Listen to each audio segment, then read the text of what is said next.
Welcome back to Live at 9. Jackson's finest journalist here from Jim Hill High School. And tell me, how'd you kind of get into journalism? You know, so I got into journalism. I went to the University of Southern Mississippi in Hattiesburg, 2011, 2015.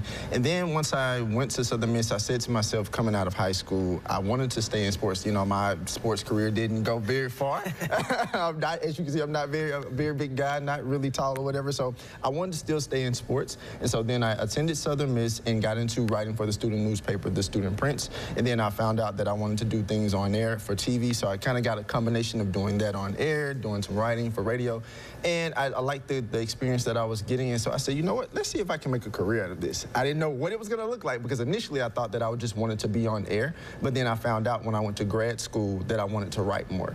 And so I pretty much parlayed that video experience into writing full-time more, and then I also knew that I wanted to get back on air, and I wanted to be able to have that experience of doing the writing and being on camera at the same time. Do you, or are you able to give back a little bit to like Jim Hill and some of the Jackson public schools? Yeah, so when I initially graduated from Southern Miss, it was a group that was a part of the IB program. I was an IB student at Jim Hill. We gave this scholarship called a Circle of Excellence Scholarship, and so it was basically given to an IB student that had a promising career going into college, not necessarily just a four-year institution, but a four-year institution, a two-year institution, all of that. So we tried to find a way to give back to those students, because a lot of times when we were coming out of high school, we didn't always have those opportunities to get funding to go to school.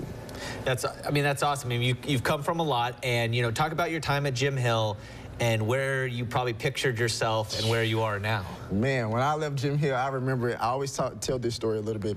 When I first left Jim Hill, I told my mom when she was taking me for orientation at Southern Miss, I said, Mom, am I going to do well? Like, I don't know if I'm going to be... It was different. Right. It was very different. I didn't know if I was going to be fully prepared. And so she tells me this story all the time, like, of course you're going to be prepared. You've been prepared. God has ordered your steps in the way that they were supposed to be.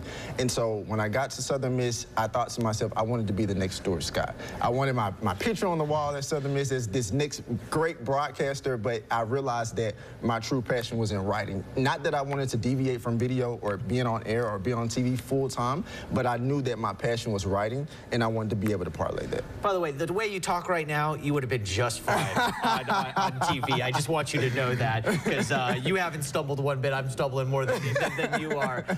I guess you now become a writer, and you said, okay, I want my face on the wall. You know, Rick Cleveland's face is on the wall there. So absolutely. You've worked for Sports Illustrated at times. Now you're moving into something else. Where are you trying to take your route right now in writing? So after being laid off from Sports Illustrated, now I've been freelancing for ESPN's Anscape, this other platform called The Next Hoops, which covers like women's basketball, the WNBA. We do a lot of coverage with that. And then I've also did some writing for the Sporting News, particularly when the Olympics happened back in August. And so between that, also teaching and doing more things on air. So like I've been able to be a part of some HBCU sports shows where we talk about, you know, the biggest headlines in HBCU sports, things of that nature.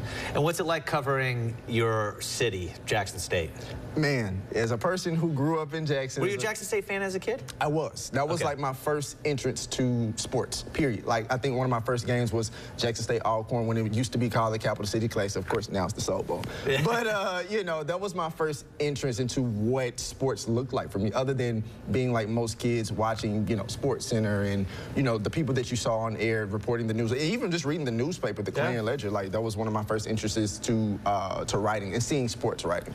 So does it mean a lot for you to be someone from Jackson covering HBCUs, you know, even though you went to Southern Miss? Yeah, it does. I mean, because it was my interest. Like, granted, I love Southern Miss. Actually, when I was at Southern Miss, I loved covering sports. One of my first assignments working for the student newspaper was women's basketball. Ironically, I'm heavy into women's sports. You post about the WNBA all the time. I'm like, oh, okay. Yep. So it's just like, you know, being able to parlay those experiences and being able to cover the sports in Jackson, specifically with Jackson State, I mean, it means a lot. I mean, some of the first people that I was introduced to, you talk about the coach now, I watched TC as a kid. I watched his quarterback, Robert Kent, as a kid. Like, these were people that I grew up watching, like, oh my God, like these were, you know, at the time, mythical figures to me. And now seeing TC lead the program to where it is and you know, and the trajectory of where the program is going, it's just good to be able to watch.